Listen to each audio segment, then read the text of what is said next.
Kita ketemu lagi untuk kali ini kita akan membahas tentang nervous system. Hari ini saya ditemanin asisten saya. Halo, aku Mr. Oni. I'm talking about nervous system. Hai, oke. Nervous system bicara tentang jaringan terutama apa? Yang ini? Ini adalah otak dan sumsum tulang belakang. Yang ini semuanya akan disebut sebagai central nervous system. Central nervous system akan terhubung pada peripheral nervous system. Jadi sentral itu adalah terdiri dari otak dan sumsum tulang belakang. Seluruh otak dan sumsum tulang belakang adalah central nervous system yang akan dihubungkan ke PNS, peripheral nervous system, ke seluruh sel yang ada di badan kita. Oke? Nah, yang di central nervous system ini isinya masih ingat apa waktu di Sek4? Isinya adalah relay neuron atau yang dikenal dengan neuron gitu ya. Jadi saraf penghubung. Sedangkan peripheral isinya apa? Tentunya motor neuron dan sensori neuron. Oke, next kita akan masuk ke structure-nya. Oke, apakah ada yang tahu ini neuron apa? Nah, ini adalah motor neuron. Kenapa kita bisa tahu ini motor neuron? Karena adanya myelin sheath di akson di sini nih, ya. Dan juga adanya body cell yang di ujung. Kalau sensori masih ingat seperti apa bentuknya yang ini? Kalau sensori neuron, body cell-nya berbentuk bulat di tengah. Ya, kalau motor neuron dia body cell-nya di ujung, ya. Dan untuk sensori dua-duanya harus myelinated, akson dan dendritnya. Kalau motor hanya dendritnya. Nah, ini kalau di soal yang mengarang indah, yang part B itu, nah ini suka ditanya bentuknya masing-masing seperti apa. Dan boleh kalian gambar. Kalau kalian gambar, tolong ya diingat. Gambarnya yang benar, continuous dan sebagainya.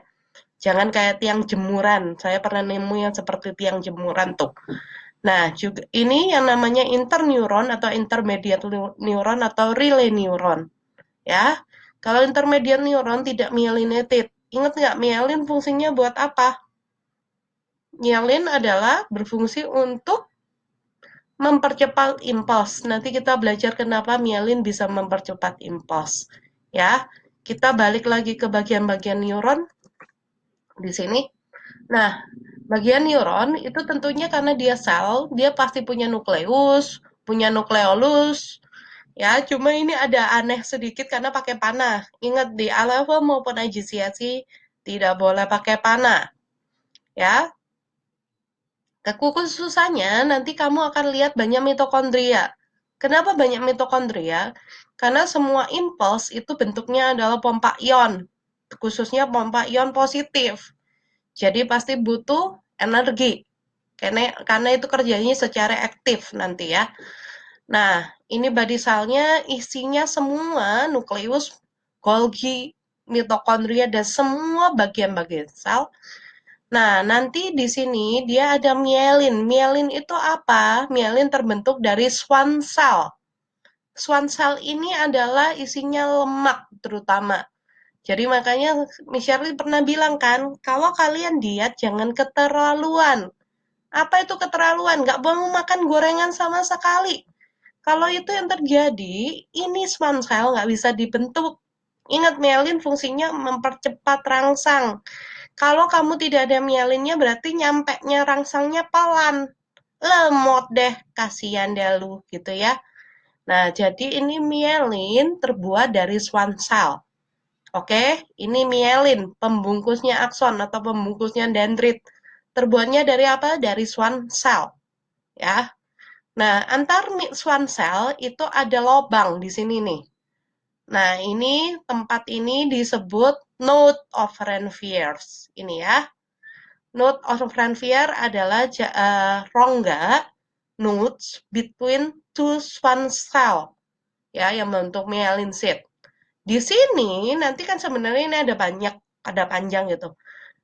The impulse should be jump. harus loncat-loncat supaya dia bisa nyampe ke notes yang lain. Itu nanti disebut saltatory conduction. Nah, karena dia harus loncat-loncat, makanya jadi lebih cepat. Bayangin kalau kamu jalan sama kamu loncat, cepetan mana? Pasti cepetan loncat kan? Nah, satu lagi yang menunjukkan ini yang saya tunjukin adalah motor neuron karena adanya efektor. Nah, oke, ingat efektor biasanya bentuknya adalah otot, ya. Most of the effector in sensory nervous system, not sensory, sorry, in nervous system adalah otot, ya. Kalau di endokrin kemarin beda, itu yang disebut target organ. Kalau di sini biasanya pasti otot, gitu ya. Yang kita pelajarin cuma otot. Oke, ini tadi sudah tipe neuron. Oke, kalau di UN yang suka ditanyakan adalah jalannya impuls. Kalau dia voluntary, yang sadar, jadi jalannya impuls dari mana? Selalu dari yang namanya reseptor, ya, reseptor kita, terus ke sensory neuron, ini reseptor, reseptor itu bisa bentuknya sel, bisa ujungnya sensory neuron aja, nanti kita ada slide-nya. Nah, ke sensory neuron, kemudian kan ke interneuron, tapi kalau dia voluntary, sadar, contohnya kamu tepok teman kamu, gitu ya, kamu sadar kan? Itu dari kuping kamu dengar suruh tepok teman, terus ke reseptor sel kamu, ke sensory neuron kamu. Kalau kamu sadar, interneuronnya bolak-balik. Jadi dari spinal cord, brain, spinal cord, ya. Jadi kalau dari yang sadar, reseptor, sensory neuron, sumsum tulang belakang, otak sumsum tulang belakang, itu internya. Kemudian jalan ke motor, motor ke efektor, efektor otot. Misalnya tadi kamu nepok teman kamu, ya tangan kamu berarti yang bergerak, gitu ya. Nah, oke. Kemudian kalau refleks, artinya kamu tidak sadar, itu nggak lewat otak, bukan nggak lewat sih, lebih tepatnya dia ke motor dulu, baru ke otak, gitu ya. Jadi kalau refleks itu dia dari reseptor sama ke sensori langsung ke spinal cord. Di sini lihat yang warna hijau ini ada percabangan di relaynya. Jadi sebagian impuls langsung ke motor, sebagian impuls ke otak. Jadi yang ini ke motor, yang ini ke otak. Jadi sebenarnya tetap ke otak. Makanya kalau kamu misalnya kepegang panci panas, awal mungkin kamu tidak sadar itu panci, gitu ya. Tapi lama-lama kan kamu sadar juga, oh panci toh yang saya pegang gitu ya. Jadi itu udah nyampe otak tuh. Asal jangan kamunya kurang peka seperti saya aja gitu. Saya pernah goreng terus gak sadar. Ini, oh saya ternyata kepegang panci panas baru sadar. Waktu, kok melepuh ya? Oh ya berarti tadi kena panci panas. Itu berarti refleks act-nya nggak terlalu kuat itu gitu ya. Kurang kerja gitu. Jadi kalau refleks, yang involuntary, yang refleks, itu dari reseptor, spinal cord, ya, internya gitu ya, atau sumsum tulang belakang bahasa Indonesianya, motor, langsung ke efektor. Jadi makanya lebih cepat. Kenapa harus ada refleks? Masih ingat nggak? Refleks itu impuls responnya selalu sama. Contoh bayi nangis gitu ya, kena paku. Pasti dia tarik kakinya. Nggak perlu diajarin. Orang gede juga kalau kena paku kan akan begitu. Gitu ya. Jadi caranya sama gitu. Selalu menghasilkan respon yang sama. Kedua, dia itu lebih otomatis. Ya langsung ditarik. Cepat gitu kan. Untuk apa? Untuk prevent danger. Dan nggak perlu diajarin. Siapa yang pernah ngajarin bayi untuk kalau ada paku, kamu hindarin ya. Kalau ketusuk ya kamu tarik kaki kamu, kan nggak perlu diajarin gitu ya. Nah, itu yang terjadi di reflect art. Ini kalian sudah ngulang bahasa sekfor, seingat saya gitu ya. Nah, kalau kalian tahu, kok saya bisa tahu ini adalah yang sensori. Ingat sensori tadi badan selnya di tengah, ya. Ini relaynya karena di dalam spinal cord. Dan ini motor. Kenapa saya tahu ini motor? Ingat, kalau motor itu ujung body cell-nya di ujung, ya, dan diakhirin dengan efektor. Nah, oke. Ini tadi yang saya bilang ada beberapa jenis reseptor. Yang pertama adalah ujung dari si sensori neuronnya langsung, tanpa ada suatu sel khusus, ya. Jadi ini ujung sel badinya langsung, oke. Yang kedua itu adalah si ujung tadi ditutupin sesuatu. Ini biasanya kayak diang di kulit. Nanti kamu belajar Meissner dan lain-lain. Nah, ini adalah yang dendritnya ditutupin sesuatu. Ujungnya si reseptornya ditutup oleh sesuatu. Jadi ada suatu sel, bukan sel khusus, kayak benda khusus untuk dia tangkap signal. Kalau yang ini nggak ada sesuatu yang khusus. Ini contohnya yang di telinga kalau nggak salah. Nah, kalau ini ada sesuatu yang nutupin. Nah, ada juga yang emang reseptor sel. Jadi dia sebelum sensori neuronnya ada sel khusus. Pernah dengar Root and Coons? Harusnya saya yakin sudah pernah. Karena kalian kan sudah belajar Root and Coons waktu kalian belajar mata di IGCSE Sec 4, ya bukan? Root itu adalah sel yang untuk menangkap cahaya waktu gelap gitu ya. Waktu bukan untuk membedakan warna tapi untuk membedakan shape gitu ya. Kalau cones itu untuk membedakan warna. Nah, ini adalah suatu sel. Nah, nanti selnya akan terjadi potensial akson. Akson potensial itu apa? Nanti kita pelajarin. Nah, nanti si sensori potensialnya di sel maupun di sini akan dikirim ke sensori neuron, menyebabkan si sensori neuron terjadi ada impuls juga atau depolarization nanti namanya. Nah, ini makanya saya tulis signal received by sensory receptor in some organ that generate sensory potential, and then generate action potential. Oke. Nah, kalau nggak ada impuls, misalnya saat ini kamu dengerin saya mungkin ya. Nah, kan di belakang kamu, tulang belakang kamu misalnya kamu nggak ngapa-ngapain, jadi tulang belakang kamu nggak ngapa-ngapain. Nah, atau misalnya kaki kamu nggak ngapa-ngapain, diem aja. Nah, itu disebut dengan resting, nggak bekerja impulsnya. Nah, tapi apakah benar-benar nggak bekerja? Salah, karena saat dia resting, sebenarnya tetap ada aliran impuls, yaitu kerjanya satu sodium potasium pump. Sorry, kepencet. Ya, sodium potasium pump akan tetap bekerja. Bagaimana cara kerjanya si sodium potasium pump ini?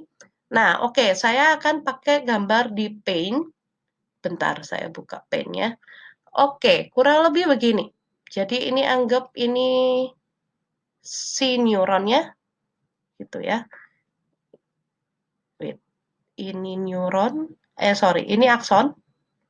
Akson dari si neuron. Ini dalamnya, berarti ini saya tulis ya. Ini akson. Akson. Inside the axon. Inside akson. Ya, yang di luar ini adalah outside akson.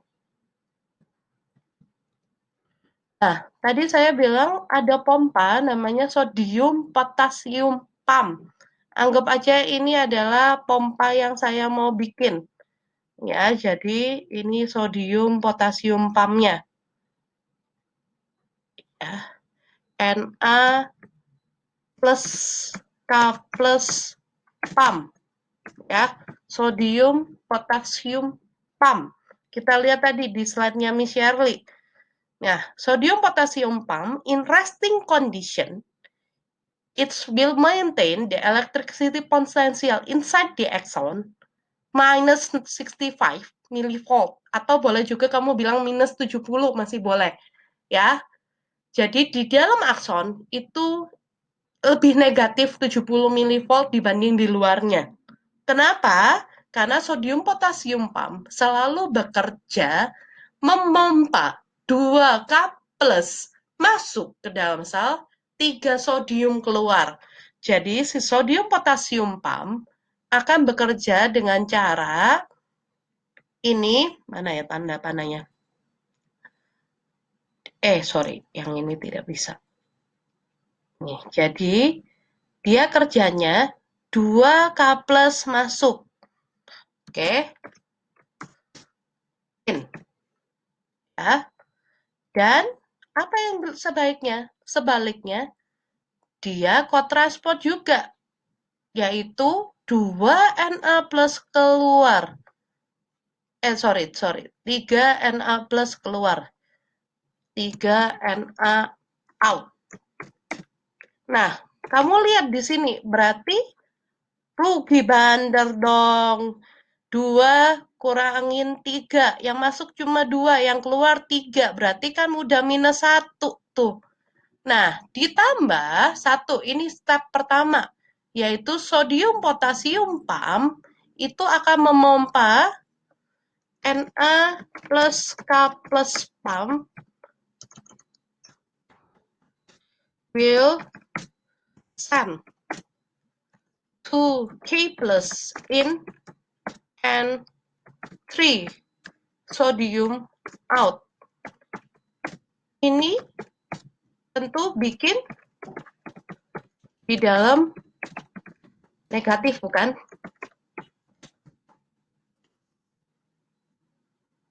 Ya, tapi belum separah itu kan sampai minus 70 milivolt. Nah, gimana caranya lebih negatif lagi? Karena di sini sebenarnya ada channel ion yang lain. Nah, saya bikin channel ionnya pakai ini deh ya. Ini di sini ada channel-channel ion. Ya.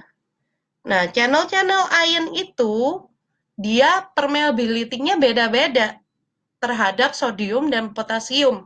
Pada resting condition, ya, channel ion yang dipakai memang cuma sedikit. Karena ingat, sodium dan potasium dua-duanya adalah benda polar. Bisa nggak masuk ke sel membran langsung, masuk ke akson langsung? Tentunya tidak bisa. Jadi dia harus lewat channel atau lewat pompa secara aktif. Kalau lewat channel nggak aktif ya, itu facilitated diffusion. Nah, di sini Miss juga ngomong kan, tulis di sini, itu diffusion of K plus out is faster than diffusion of sodium in. Potasium keluarnya lebih cepat daripada sodiumnya.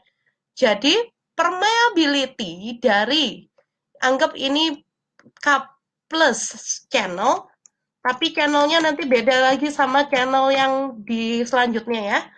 Ini anggap sodium channel gitu ya.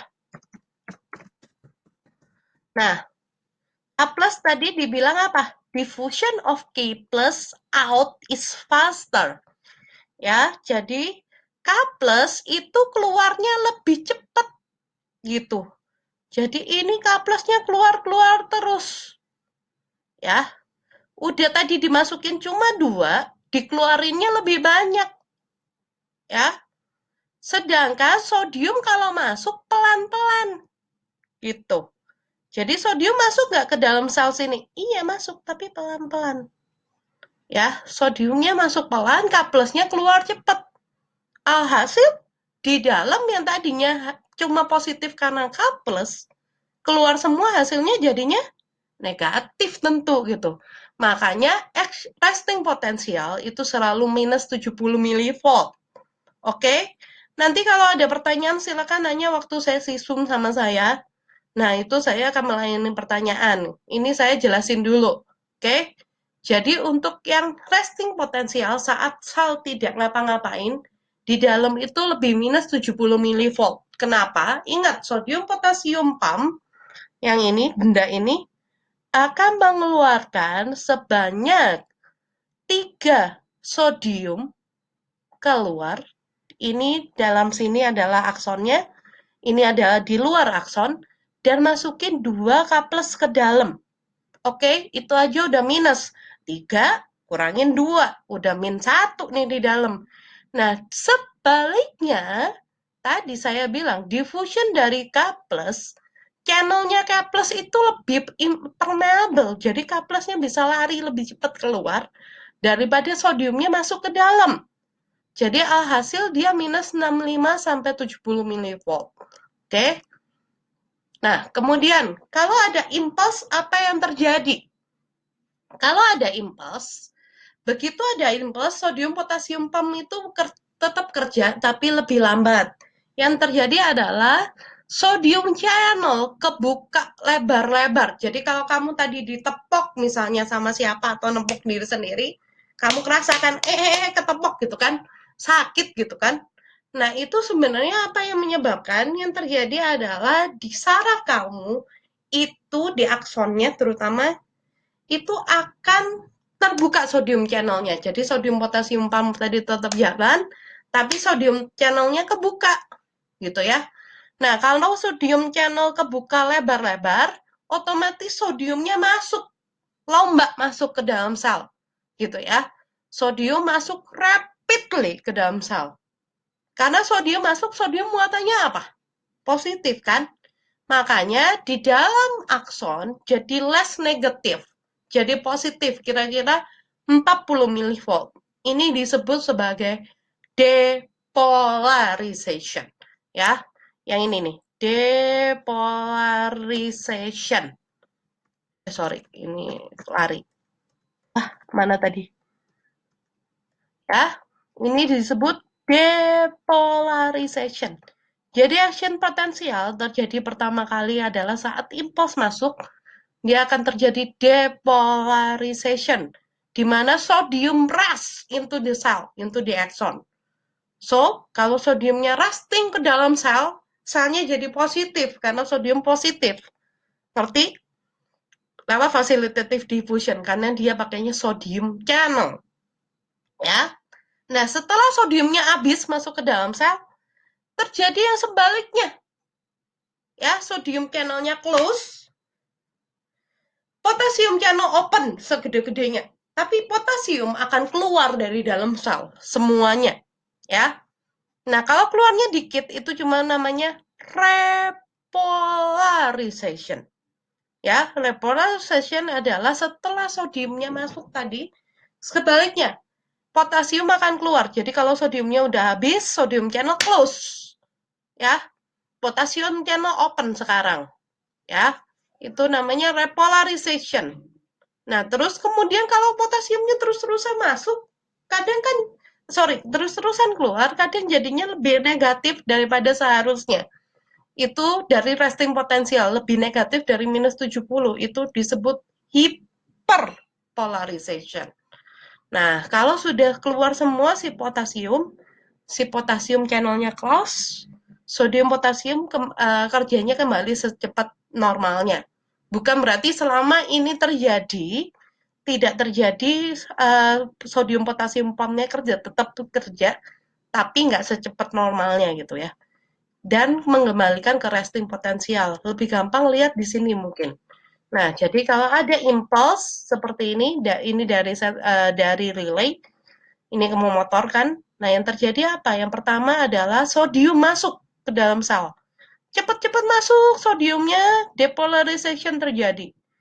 Ya, terus kalau sodiumnya habis, potasium channel ketutup, sodium channel ketutup, potasium channel kebuka. Nah, kalau potasium channel kebuka, K plusnya terombak keluar semua. Nah, kalau potasium keluar, dalam sel akan lebih negatif. Nah, kalau potasiumnya sudah keluar semua, dia akan kembali ke resting potensial. Nah, oke. Ini gambarnya. Nah, jadi kurang lebih begini. Kalau tidak ada impuls, resting potensial di sini nih, ini resting potensial.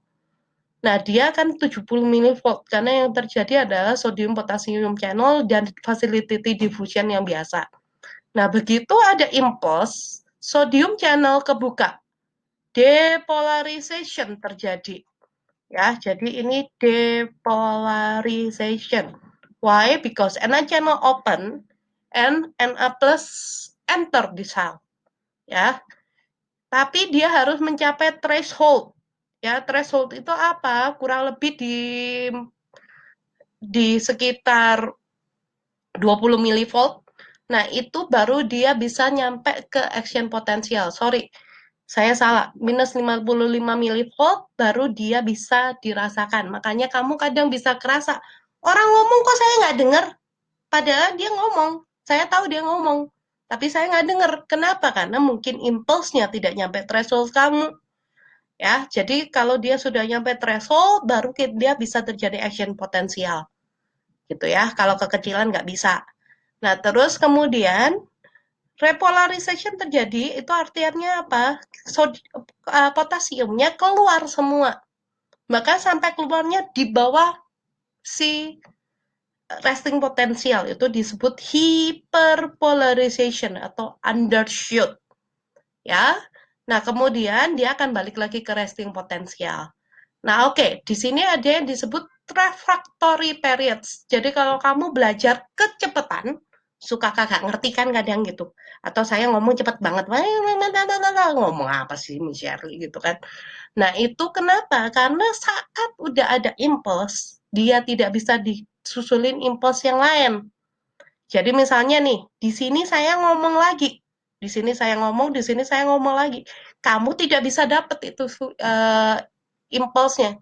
Kenapa? Karena kamu sedang refractory period. Jadi waktu kita sedang depolarization, saraf tersebut sudah tidak dapetin impuls yang lain. Oke, saya pindah ke pin lagi ya. Nah, saya jelasin tadi yang depolarization itu. Jadi anggap ini akson tadi, saya gambarin ulang gitu ya. Ini adalah akson. Ya, yang tabung ini akson, luarnya adalah di luar akson. Oke. Nah, si akson ini tadi kan saya bilang begitu ada impuls, ini saya gambarin ini anggap ini sodium channel. Ya, Na plus channel open. Sodium channel open. Jadi step 1 sodium channel kebuka. Menyebabkan yang tadinya sodium waktu resting potensial kekumpul di luar, lomba masuk ke dalam. Ya, cause the sodium insert into the cell. Ya, jadinya tadinya banyak sekali Na plus di sini. Jadi di sini banyak banget Na plus nih. Nah, di sini juga ada, di sini juga ada. Nah, waktu depolarization, sodiumnya masuk ke dalam. Karena sodium channelnya kebuka, Na plus enter the cell. Itulah yang disebut depolarization. Ini disebut depolarization. Ini step 1. Ya. Jadi karena sodium kekumpul di luar, sodium channel kebuka, sodium enter the action. It's called depolarization. Ya. Step 1. Berarti saya tulis ya di bawah sini. Step 1. Depolarization. If impulse come,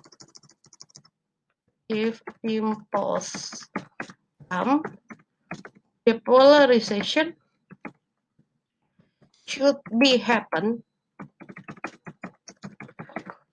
in sensory neuron, in receptor. Ini yang tadi yang saya bilang causing the sensory potential are also in neuron, in axon, khususnya di bagian akson dan dendrit, in neuron, in axon aja lebih gampang lah ya. Ya, if impulse come, depolarization should be happen in axon by opening sodium channel, ya, and lead to sodium diffusion, facilitated sih tepatnya ya, into the axon. So, the potential threshold is 40, kira-kira ya ini 40 millivolt. Oke, second step. Kalau semuanya sudah habis sodiumnya, sodium all inside the cell, causing the closure of sodium channel and openage of potassium channel. Nah, kalau yang kedua ini adalah terjadinya repolarization. Kembali ke resting potensial tadi kan sekitar 70 millivolt, tapi bahkan bisa lebih rendah. Jadi yang terjadi adalah kalau ini sudah habis, maka yang ini berhenti bekerja ya. Jadi Na habis, sodium channel stop. Yang terjadi apa? Kebalikannya sekarang potasium channel itu yang akan bekerja gitu ya. Jadi saya bikin potasium channel di sini. K plus channel open. Nah, kalau K plus channel open, K plus tadinya di mana? K plus tadinya di dalam sel kan? Jadi tadinya di sini banyak K plus. Ya, jadi kalau di sini saya tulis, ini tadinya ini banyak K plus nih. Ya, di dalam akson tadinya banyak sekali K plus. Saya pindahin dulu. Oke, misalnya di sini banyak banget K plus. K plusnya akan rush keluar. Kalau K plusnya keluar, K plus kan positif. Jadi apa yang terjadi kalau K plus keluar? Maka dia akan kembali negatif kan? Back negatif inside the axon. Ya, this call tadi yang saya bilang repolarization. Ya, repolarization happen. Kalau terus-terusan K plusnya keluar, more K plus out, it's called apa tadi? Hyperpolarization. Oke, nah itu kalau di bawah resting potensial. Oke, setelah itu dia back to sodium potassium pump. K plus channel close, terus balik ke sodium potassium pump. Oke, jadi step 3, saya lanjutin ya. Step 3 adalah, wait, saya taruh sini aja. Step 3, potassium out through potassium channel. So repolarization happen. More potassium out causing the membrane inside the axon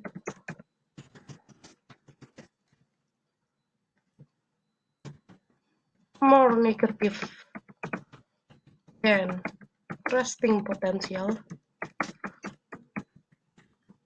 is called hyperpolarization.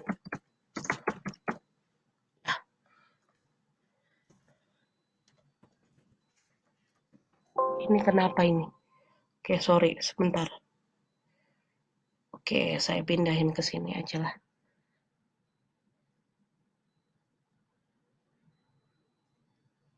Oke, ya. Step 4 itu adalah back potassium channel close. So it's only sodium potassium channel work, so it can back to resting potential. Semoga ngerti lah ya, meskipun ini rada-rada susah lah. Ya, kurang lebih itu yang terjadi. Jadi kembali ke PowerPoint saya tadi. Oke, di sini impuls masuk. Maka yang terjadi adalah depolarization, sodium enter the action, dan dia akan mencapai puncak action potensialnya tadi ya. Nah, terus kemudian kalau sodiumnya sudah habis, dia akan membuka potasium channel. Ya, terjadilah repolarization. Nah, setelah repolarization terjadi, kalau potasiumnya masih terus-terusan keluar, sampai di bawah resting potensial itu disebut hyperpolarization atau undershoot. Nah, terus ya balik ke resting potensial lagi deh. Ya, makanya itu ini tadi disebutnya refractory periods. Artinya apa? Tidak boleh ada impuls sama di sini. Kenapa nggak boleh ada impuls? Karena ya nggak bisa. Gimana mau naik lagi gitu ya. Nah, oke. Saya pernah ada pertanyaan ketemu di pas paper nih. Kenapa kalau resting potensial butuh ATP untuk maintain? Ingat tadi kalau resting potensial apa yang dipakai? Resting potensial, sorry tadi mana ya? Oke, ini ya. Resting potensial itu pakainya sodium potasium pump. Namanya pompa. Butuh energi. Oke? Nah, makanya itu tadi selalu butuh ATP. Kalau nggak gitu tidak bisa di-maintain restingnya. Oke? Nah, ini tadi yang tadi. Nah, oke. Nah, sekarang sebenarnya apa sih bedanya kalau Michelle ngomong pelan begini sama saya ngomong kenceng banget? Sebenarnya nggak ada yang beda. Yang beda adalah kecepatan, frekuensinya. Sebenarnya wave-nya di dalam sel kita tetap seperti ini. Wave-nya selalu sama. Cuma lebih rapat wave-nya. Jadi di sini nggak ada resting lagi, langsung naik lagi. Nah, itu yang kalau suara kencang atau impuls yang kuat. Jadi antara hembusan sama tekanan. Nah, itu bedanya hanya pada kerapatan wave-nya, bukan tingginya wave-nya. Ya, jadi bedanya adalah frekuensi. Ya, makanya ini saya tulis nih. The size and speed of action potential is always the same, but strong stimulus determined from their frequency. Ya, an amount of neuron that get the stimulus. Jadi kan di telapak tangan kalian misalnya, ini neuron untuk terima tekanan itu ada banyak. Makin banyak, makin kuat tekanannya berarti makin banyak neuron yang get it, and makin rapat stimulusnya. Frekuensinya makin rapat gitu ya. Ya, the type of stimulus, touch, heat, light, etc. It's deduced from the position of sensory neuron. Nah, coba ya. Kalian tutup mata, tekan sekencang-kencangnya. Kalian akan lihat kayak ada pelangi. Kenapa? Karena itu biarpun itu adalah stimulusnya adalah tekanan. Tapi kalau ini kan mata biasanya untuk apa? Untuk cahaya. Sensori neuronnya, sensori selnya, reseptornya adalah penerima cahaya. Makanya kamu jadinya seakan-akan lihat cahaya, padahal itu tekanan. Contoh yang lain, kalau kamu tutup kuping kamu sekencang-kencangnya, tekan sekencang-kencangnya, kamu akan dengar suara berdengung, which is itu normal. Kenapa? Karena ini reseptor untuk suara, bukan reseptor untuk tekanan. Ya, itu yang dimaksud dengan the type of stimulus is deduced from the position of sensory neuron. Ya, that stimulus will accept the stimulus impulse change into impulse, yaitu tadi dengan cara depolarization. Ya, reseptor potensial is change the resting potential in receptor. Jadi yang terjadi pertama kali misalnya kamu dengar sesuatu, reseptor di kuping kamu tadi akan bikin reseptor potensial dulu. Nah, setelah reseptor potensialnya jalan, dia akan bikin action potensial di sensory neuron. Kalau sensory neuron sudah bikin sensory reseptor, dia akan lewatin synapse nanti. Nah, synapse nanti akan membuat sensory reseptor, tapi di tempat lain lagi, yaitu nantinya di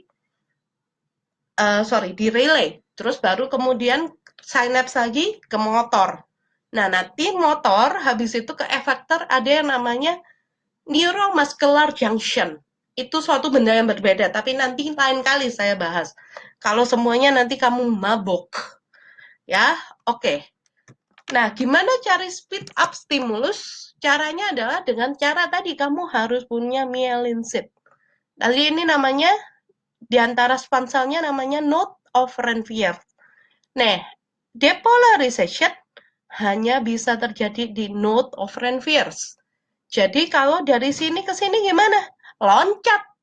Nah, loncatnya itu disebut dengan saltatory conduction. Ya, jadi harus loncat-loncat dari sini ke sini, jam gitu kan. Nah, orang lari sama orang loncat, cepetan mana? Kemarin tadi saya udah ngomong kan, cepetan loncat. Makanya itu dia increase speed up to 50 times gitu ya. Karena dia harus loncat-loncat untuk dari satu node of Ranvier ke node of Ranvier yang lain. Nah, makanya ini dibandingin myelinated axon itu sekitar 100 meter per second kecepatannya. Sedangkan yang tidak dimyelin itu hanya 0,5 mm per second. Ya, karena adanya saltatory conduction di mana depolarization hanya terjadi antara node of Ranvier satu ke node Ranvier yang lain. Jadi harus loncat. Ya, the impulse should jump from one to another node of Ranvier. It's called saltatory conduction. Ya, nah terus yang lain kalau contoh kayak cacing, cacing punya saraf juga. Cuma dia nggak myelinated. Gimana dong? Dia adaptationnya dengan aksennya lebih tebal. Jadi impulsnya lebih gampang lewat dibandingkan yang punya kita. Gitu. Kalau kita punya tipis banget. Nah, kalau synapse, apa itu synapse? Masih ingat nggak? Dulu pernah belajar waktu sekfor kan? Ya, itu adalah synaptic cleft sendiri adalah gap antara dua neuron. Jadi ini ada neuron A, ini ada neuron B. Bisa lihat tangan saya, ini anggap ini A, ini B. Nah, ini ada gap di antara kedua neuron. Ya. Nah, di antara gap ini berarti dia harus ditransmit, tapi bukan pakai impulse. Bukan pakai depolarization, karena ini ion, ini kan gap. Mana ada di antara gap, itu ada membran, enggak kan? Jadi nggak mungkin ada channel. Jadi kamu harus pakai chemical kalau di sini. Chemicalnya disebut sebagai neurotransmitter. Ya, chemical yang nganterin impulse di gap di synapse itu disebut neurotransmitter. Ya, ini mungkin di next meetingnya saya akan jelasin lagi. Jadi untuk yang kali ini cuma yang ini saja, satu-satu biar kamu nggak mabok gitu ya. Jadi saya batasin aja hari yang video ini hanya sampai di speed of conduction. Nanti video berikutnya saya akan masuk ke synapse, terus saya akan masuk ke neuromuscular junction. Karena neuromuscular junction dan synapse sebenarnya cara kerjanya mirip sekali. Oke, bye untuk hari ini.